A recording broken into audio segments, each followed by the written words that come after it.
How to make a business plan for startup. Tell you what, it's never been easier or safer, and I've done hundreds of them. I'm going to tell you the 6 key things you have to do. As entrepreneurs and business owners, we know that if we have a clear plan, anything becomes possible. And if you can have a clear plan, a clear process to create that plan, and a way to create clarity with your partner or spouse, you can drive to amazing heights. All right, so I started my first of 16 companies when I was 19. I have built them, bought them, sold them, wrecked a couple too.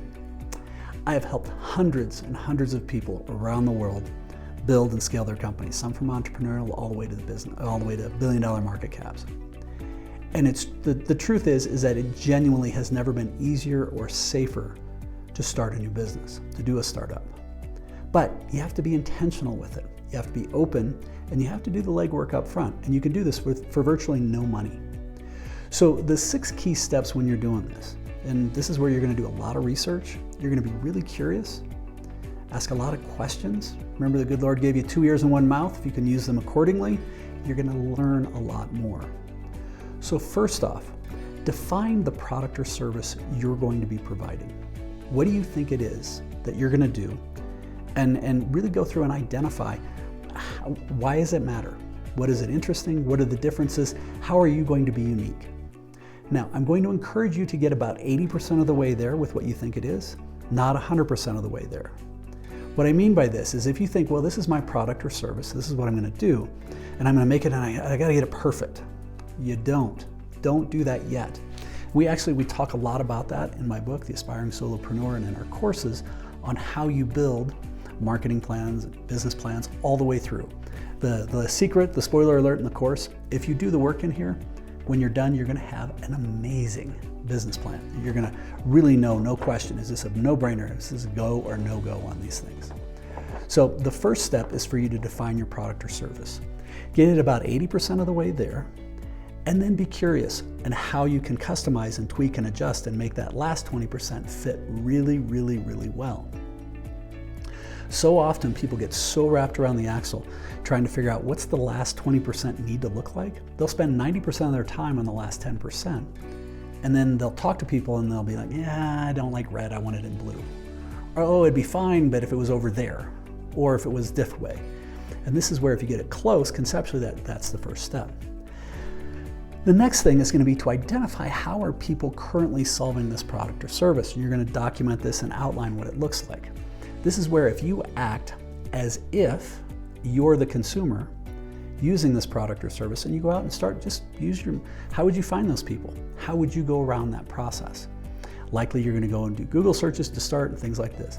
You may start asking people, possibly referrals, and then you start going out there and act as if you're looking for it and go all the way through to talk to people.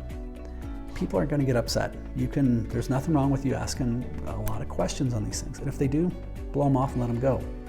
But when you do this, you're going to start understanding what are people currently charging. If you create an awareness around what are the words they're using, those words are actually going to help you understand and get a better idea of what are the pain points that they're helping, because likely they've already been doing marketing for a while. Maybe you can adjust it.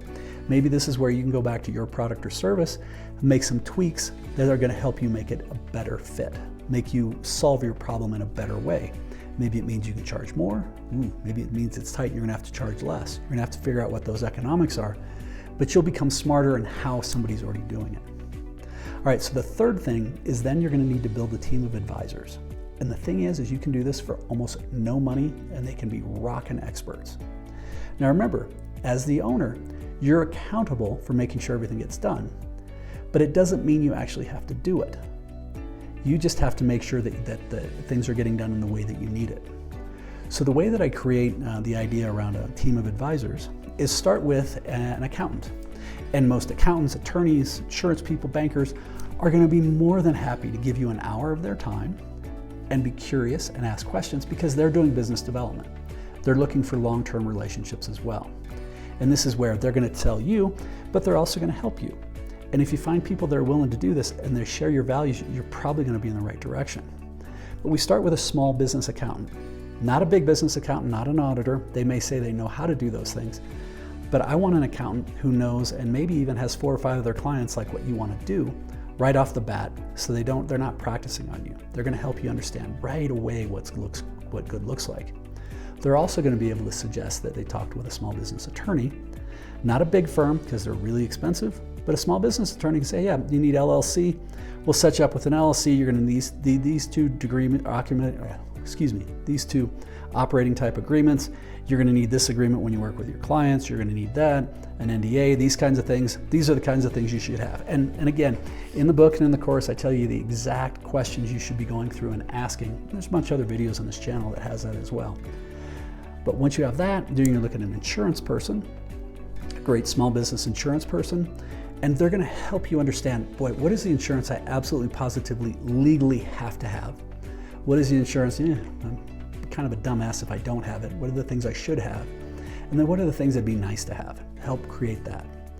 And they'll also connect you with a small business banker, maybe a small business small business marketing person, or maybe even a small business real estate person, depending on what you're looking for. But once you start to do this and you have that team of advisors, through all these things and you document this whole process, it's really going to allow you to create just an amazing business plan. So once you've had number 4, you've built that team of advisors, the 5th thing is you're going to have to go through and ask the questions. Is this a no-brainer? Now, one of the things we didn't talk about at the very, very beginning is making sure that this fits with the lifestyle you want. Define the business where you want it to be to start with, and then define your life, what that looks like, and make sure the business fits around it, rather than building the business and hoping you can squeeze your life in around it. Most people do it the other way. If you start it that way, it makes it easier. But we're going to go through and say, does the money make sense? Is the market make sense? Do all these things all the way through? Is it a no-brainer? The caveat I like to use on this is, if your brother-in-law came to you and said, hey, here's my business plan, this is what I'm looking to do, I need to borrow 50 grand from you. And if you had to give it to him, would you say without a shadow of a doubt, man, I'd be an idiot not to do this. Here you go. If you're not willing to do that, then it's probably not a no-brainer. But we have a whole list of questions again in the book and the courses that say what are the points of what it takes to be a no-brainer and whether I should or shouldn't do this. And then the very last thing, the 6th thing with this, is once you decide to pull the trigger, make sure that you execute. That you are compassionate but ruthlessly consistent with yourself. Hold yourself accountable, because you have to be the one who shows up every day to make sure these things happen. But when you do these 6 things, when you define your product, start with the end in mind for your product or service, get it most of the way there, define how others are solving it and act as if you're needing it solved and learn what good looks like. You're going to learn a lot through that and document that process. Create your team of advisors. Team of advisors being the people that involve your accountant, attorney, banker, insurance person. Making sure that everything fits into the life that you're looking for, not the other way around, that you start with what your ideal life looks like and the business fits around it, rather than build the business and hope your life can squeeze in around it. 5th thing is make sure that it's a no-brainer. And lastly, execute with ruthless but compassionate consistency. When you do that and you outline all that, well, you know you've been able to create a great business plan for a startup. Ideally, you found some value. If you have questions, you're always welcome to reach out at Aspiring Solopreneur. Please like, subscribe, share this, and thank you so very much for investing the time and energy to watch this. Keep smiling.